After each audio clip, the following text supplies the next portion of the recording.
Kenyans, especially the Gen Z, have come out in large numbers, and their main aim is Ruto must go, and Kenya Kwanza government has to actually seize power.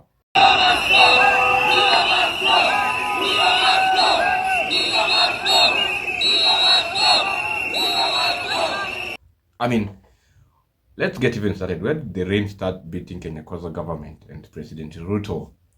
We all know that on 25th June 2024, Kenya witnessed one of the biggest protests that was ever seen, especially from the young people who were protesting against the finance bill of 2024. And it was a success because they were able to invade the parliament, and President Ruto was able, to listen and to even fire the cabinet ministers that were there by then. But what has happened over the whole year that we are actually witnessing this again, and the Gen Zs are now calling that, they're now saying that they have to protest again and they have to call for Ruto to either resign or to seize power. Well, anyway, before we even proceed, welcome to WeeKenyans, where we actually bring the voices of Kenyans and try to advocate for how Kenyans are resilient, because we laugh at our challenges, because we are always trying to solve one of our challenges, and this protest isn't any different. Kenyans are resilient, and we know we're going to advocate for a better Kenya for us all. So if you believe in this, take 3 seconds of this video to actually hit on that subscribe button, and also hit on that notification bar so that anytime we do a video, you're able to be notified.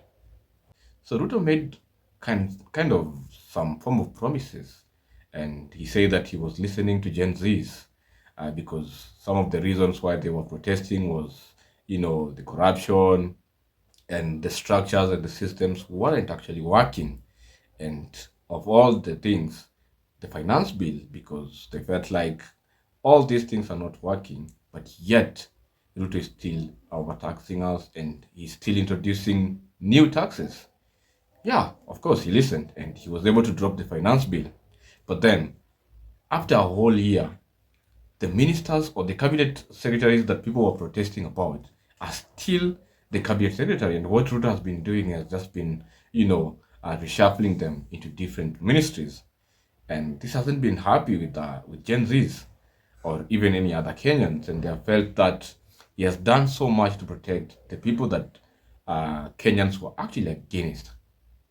Okay, let's talk about the systems. He has gone further to actually even interfere with the education system. And now comrades are very confused. They don't know what's going to come up next. They don't know how health is actually running or the funding systems for the university model. Initially, when you already attained the grade to, join a university and you apply with the CUSP, then you are certain that the government is going to pay you school fees. But that is not the case at the moment. They have introduced, it's called bands, where they are looking at if those who are actually needy to be given the first priority. But the question is, how do they identify that? Talk about the health sector, and the SHA, SHIF, whatever. They have been saying that it is working, but Kenyans have been complaining that it's not working. So people still feel like a lot of things are not working in terms of them saying that the economy is doing well, but people still can't feel the money circulating in their pockets. A lot of youths are still jobless.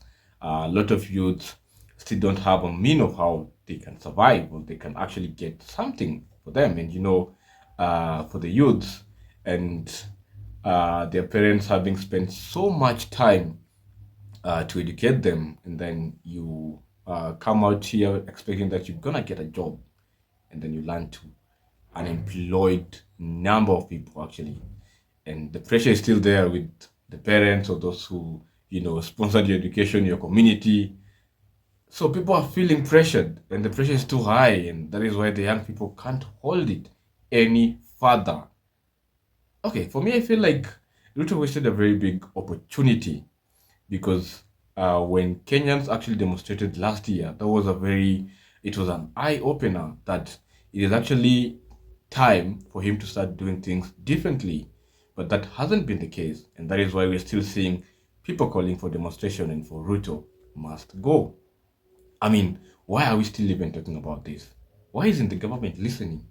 What are the government advisors doing in terms of directing President Ruto to listen to the people?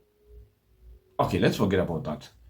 What has been making people actually even more angrier is the extrajudicial killings that have been happening in um, those who are criticizing the government have actually found themselves on the wrong hands, especially with the authorities.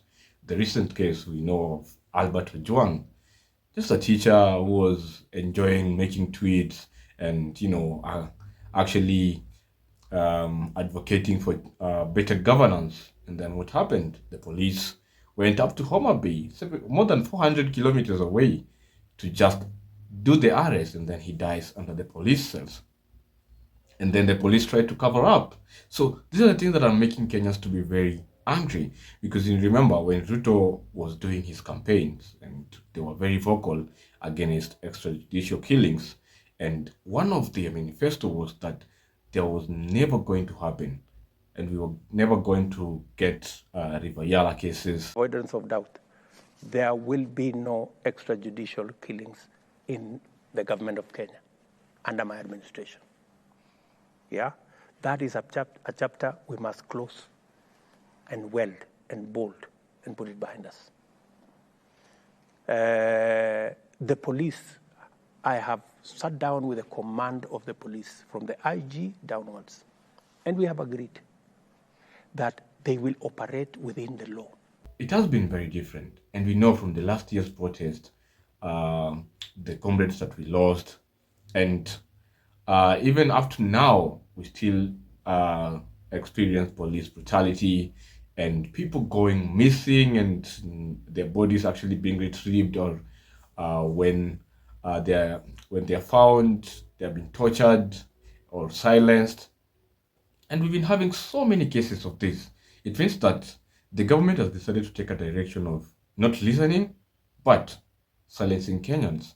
And Kenyans have said, well, you're not going to be silenced, because this is a different generation. And they've said it is time to make the change, whether Ruto likes it or not, whether Kenya Kwanza likes it or not. You know, back in the day when they were getting rid of Moi, we had people like Kibaki, intellectual people from Makerere University, master's degree holders, coming to the streets with other Kenyans. And now we have idiots who say they're going to work in Westlands, therefore this is just another off day to them. Hakuna haja ya kuenda hiyo si yetu. Nani mwingine atapigania Kenya yenyu? Who else? People with degrees are like, oh, that's not for us. Unadhani maandamano is for who? Let me be clear. You are closer to being homeless. You are closer to poverty than to millionaires. The way this system is set up, you're either a thief or you are poor. You think you can work your way out of this in this situation that we're in? I have news for you. I also have a beach to sell you, because you're easily manipulated and propaganda has filled your head. No one else is coming to save this Kenya. They did this before with Moi and they succeeded, with smart people in the forefront. Now people are too smart, let them go eat the matcha. You want to go drink grass instead of fighting for your country. You have other things to do. It's an off day for you. You're no longer going to your work in the Westlands. It's Juni ni holiday. And now women, baddies, mnatuangusha sana. Because what is the reason why you don't want to come out? In the name of what? Trivial things like where you're going to drink your boba tea. Can you be for real? Let me be clear. You are closer to poverty than to millionaires. Let that sink in. Okay, we know we now have a broad-based government, and Raila and the ODM might have been trying to actually, cool the temperatures, but they managed to do that last year. But now things are falling apart, and everyone is feeling the heat, be it the opposition or be it those who are in government. And Raila, who has been a pro protest, now coming out strongly to, say that, Kenyans have to protest. But if you hear from what he's saying actually in this video is that it's a bit more of lukewarm because, the Kenyans have been saying he's observing table manners. You can't criticize and eat at the same time. So we understand Raila. Kenyans have a right to picket, to assemble, and to demonstrate. The exception is that first you need to notify the police, and you agree with the police. This is where you're going to start the demonstration, and we will follow this route up to this end here, and this will be the end of the demonstration. And from this time to this time. So we need to have a proper working relationship because demonstrations are going to come all the times. There will be reason for demonstrations. So we should not criminalize demonstrations. Demonstrations also should not disrupt the economy of the country. People should agree in a civilized way how demonstrations are conducted. And that way, we will have a very peaceful country. This is what I'm saying. And therefore, I've said that even tomorrow, there's no need for the government to stop people from demonstrating. People, those who want to demonstrate, come out and demonstrate from one place to the other place. Let it be allowed because this is a constitutional right of every Kenyan. The hypocrisy is that now the church is coming out to say, we are ready, we are with you people. Where were they all this time? Hypocrites. Hypocrites are the swine of civilization. We as ODM stand for peaceful demonstration. And you've said that we want tomorrow's demonstration to be peaceful. That is our stand as ODM.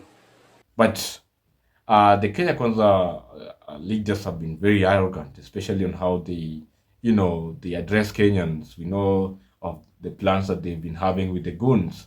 But Kenyans have said it is time.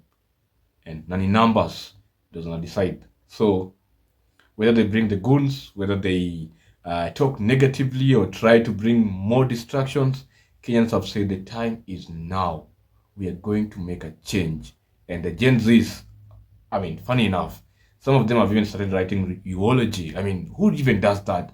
This generation is crazy and the government needs to know that.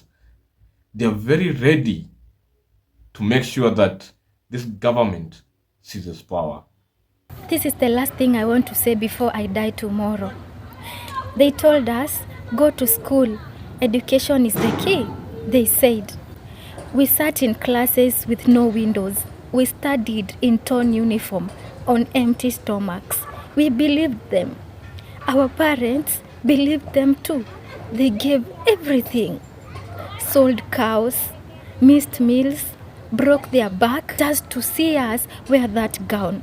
And years later, here I am, graduated, jobless, hopeless. Turns out, the key only opens doors if your father knows someone.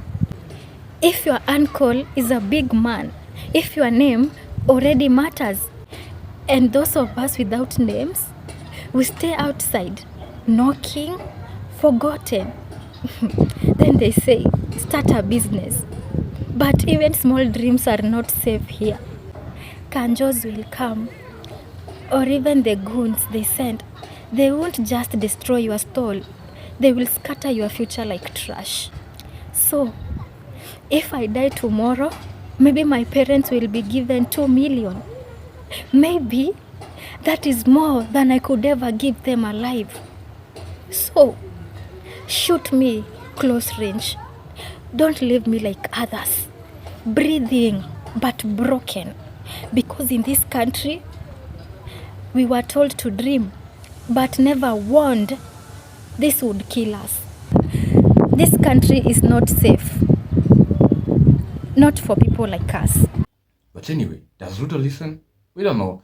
So we are all anticipating for a very big march, and we are hoping that the Kenyan Gen Zs, we're going to make sure that the government is able to hear, because they have refused for a very long time to make the change. But anyway, form the numbers, and numbers does the decide. So wherever you are, if you want a better Kenya, if you want a Kenya that is addressing the needs of its citizen, then it's high time, at your own capacity, be it being a keyboard warrior, be it going to the streets, this is the time to make sure that every voice has been heard. And we're hoping that we're going to have a very new Kenya. Anyway, tell me in the comment section, what do you think? Form the numbers. Unatokea kesho ama? Or is Ruto going to continue being reluctant? And how does this dictate in terms of 2027 election if Ruto will manage to get there? Anyway, guys, that's it for today. If you enjoyed this video, kindly don't forget to hit on that subscribe button, and also don't forget to hit on that notification bar so that anytime we do a video, you are able to be notified. Don't forget, jitokeze, because form ni numbers. Bana, let us abandon cowardice and whisper no more. Today we speak boldly like men who have swallowed the sun and fear no darkness. This very government had 12 months of uninterrupted grace, an entire revolution of the earth around the sun. They had time, resources, power, and the mandate of the people. And what did they do with it? They mocked us. They laughed in our faces while extending their middle fingers like empires do to peasants. Instead of leadership, they invested in silence. Not by solving problems, but by purchasing the loudest and empty debates amongst us, both not with gold, but with scraps. They thought that if they could bribe the noisemakers, the storm would come. But how do you silence thunder by buying the wind? Who in their right mind attempts to stitch the anus when the stomach is dancing with violent diarrhea? It will not hold, it will explode. Toginikoro sekote wing. The wind has blown violently, mercilessly, and now the hidden anus of the chicken is fully exposed, and there is no more shame left to hide. And for those saying that they are now in government, let them hear this loud and clear. Eating 3 meals a day is not development, it is not prosperity, it is not freedom. It is merely the temporary illusion that the fire hasn't reached your house yet. But it is coming, and when it does, may your full stomach not slow you down, and may your feet not leave you behind when the people begin to run. Let's hope for a better Kenya. Bye-bye.